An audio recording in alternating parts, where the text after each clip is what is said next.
Welcome back to High Stakes. Today, we will be discussing the following MLB match that is happening on Saturday, July 29, 2023. We will be providing our team, total and prop picks for the day. Before we get started, please remember to subscribe to our channel and turn on notifications so you don't miss any of our videos. If you want access to our premium picks, you can check out our Patreon page. Our Patreon is a way for you to support our channel and help us improve our content. You can find the link to our Patreon page in the description and comments section below. Los Angeles Angels vs Toronto Blue Jays. Los Angeles has won 8 of their last 9 games, including an 11-4 victory over the Detroit Tigers on the road in the second game of a doubleheader on Thursday. Starter Patrick Sandoval picked up his 6th win of the season. He pitched 5 innings and allowed 2 earned runs on 5 hits while striking out 4 batters. DH Shohei Ohtani, fresh off of his complete game shutout in the afternoon game, hit 2 home runs and drove in 3 for the Angels in the win. Third baseman Eduardo Escobar and outfielder Hunter Renfroe also went deep for Los Angeles. The Angels had 13 hits and then 6 extra base hits against Detroit pitching in the game. Outfielders Zach McKinstry had 2 hits, drove in 1, and crossed the plate for Detroit in the loss. The Angels have had a lot of success against the Blue Jays in recent years, especially on the road. They have won 6 of their last 7 games against the Blue Jays in Toronto, and they swept a 3-game series their last season, including 2 shutouts. The Blue Jays starting pitcher, Alek Manoah, has struggled at home this season. He has an ERA of 9.00 and a WHIP of 2.39 in 8 starts at Rogers Center.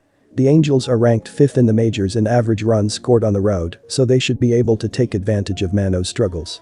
The Blue Jays have also been inconsistent at home recently. They have lost 2 of their last 3 series at Rogers Center, including a 3-game sweep by the Boston Red Sox. They are 5-5 against the spread in their previous 10 games overall. The Angels, on the other hand, have been hot on the road. They have won 8 of their last 9 games against the spread. Based on these factors, I believe that the Angels are the better team and they should be able to win this game. Take the Angels.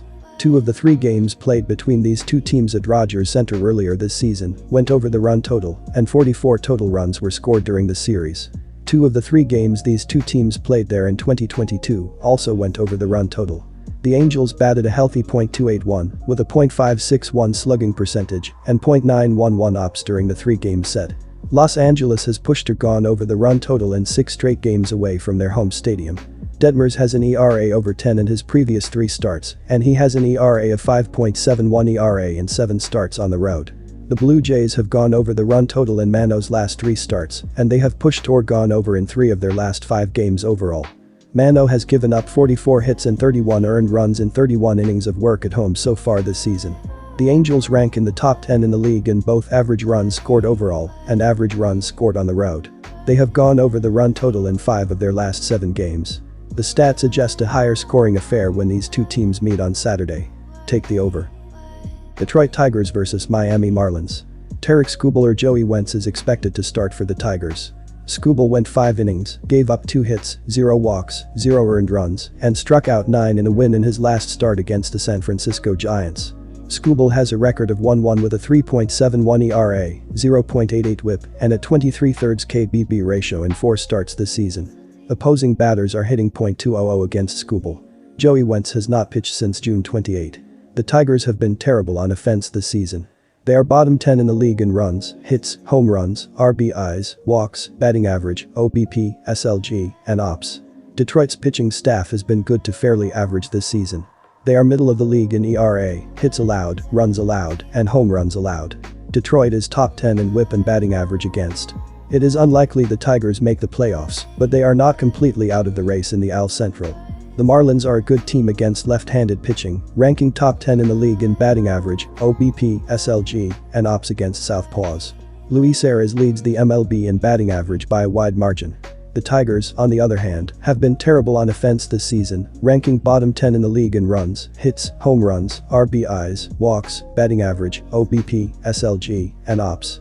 The Marlins need to win games like these against weak opponents in order to try and grab a wild card spot in the NL. I believe that the Marlins are the much better team and they will win this contest by 2 or more runs. Bet the line spread, -1.5, and take the Marlins. The Tigers have been terrible on offense this season. They are bottom 10 in the league in runs, hits, home runs, RBIs, walks, batting average, OBP, SLG, and ops. Miami is very good against lefties, but Skubal and Wentz are not expected to pitch for longer than 5 innings. Detroit would be wise to utilize righties out of the bullpen because the Marlins struggle against righties. The Marlins are bottom 10 in the league in runs, home runs, RBIs, and walks. Both teams will struggle to score and the under will hit. Take the under, 8.5 runs. Philadelphia Phillies vs Pittsburgh Pirates. Philadelphia has been playing solid baseball recently and they've made their way into a playoff position. As of this writing, Friday afternoon, the Phillies are 55-47 and they're still chasing the Braves by 10.0 games in the NL East. They're 5-5 in their last 10, but that has been good enough to pass the floundering Marlins. As for the head-to-head numbers in this series, Friday's game is the first of 6 games between these two teams. The Phillies and Pirates are trending in opposite directions. The Phillies are hot, while the Pirates are cold. I believe that the Phillies will continue their hot streak and win this game. The Phillies are taking on a rookie pitcher, Quinn Priester. Priester has struggled in his first 2 starts, posting an ERA of 9.28 and a whip of 1.50. The Phillies have been much more productive against right-handed pitchers this season, ranking 9th in the league in team batting average against righties, .255, and 17th in ops, .728. I expect the Phillies to take advantage of Priester's inexperience and win this game by at least 1.5 runs. Let's lay the 1.5 runs in this spot. So, unless the Phillies absolutely destroy the Pirates and score more than 8 runs themselves, I feel like this game is staying under the total. While I think Philadelphia does enough to cover the run line, I don't think they're going to completely decimate Pittsburgh. Over the last 15 days, the Phillies are just 18th in ops, .684, so pretty median numbers. Over that same 15-day timeframe, the Pirates are just 24th in ops, .669. They're also running into Zach Wheeler, who has dominated them in the past. The current Pittsburgh roster is slashing just .158, .200, .211 against the right-hander over 38 at-bats. Factoring in their poor head-to-head numbers along with the recent struggles, I say this game stays under. Washington Nationals vs New York Mets. The Nationals saw their modest 2-game win streak end when they lost to the Mets on the road Thursday 2-1. Up 1-0 going into the 8th, reliever Mason Thompson lost both the lead in the game by allowing 2 runs on 3 hits in less than an inning of work. Starter Josiah Gray pitched very effectively for Washington in the loss, going 6 innings and allowing no runs and giving up only 2 hits while striking out 4 New York batters. Catcher Keibert Ruiz gave the Nationals the lead in the top of the 6th when he knocked in shortstop C.J. Abrams with a sacrifice fly to right. Washington managed only 5 hits off of the New York pitching staff in the game. Carrasco has been a liability at home this season. He has an ERA of 7.31 and a whip of 1.66 in 6 starts at Citi Field. He has given up more than a hit an inning on average. The Mets have struggled at home all season. They have lost 4 of their last 6 full series at Citi Field. The Nationals have been playing well recently. They have won 5 of their last 7 games overall. The Mets have been hitting poorly at home recently. They have a batting average of .176 and a slugging percentage of .282 in their last 3 games at home. The Nationals' pitching staff has been effective against the Mets on the road. They have a 3.18 ERA and an average of 10 strikeouts per 9 innings in their last 5 games against the Mets on the road. Based on these trends, I expect the Nationals to win on the road against the Mets on Saturday. Take Washington with the run line. Carrasco has an eye-popping ERA over 7 in his 6 starts at Citi Field in 2023. Corbin has an ERA north of 5 in his 9 games on the road and against the Mets on the road over 12 career starts. Washington scores about 15% more per game on the road than they do at home. Washington is currently ranked 6th in the majors in team batting average with .261. They have hit a healthy .260 in their last 12 games against the Mets on the road.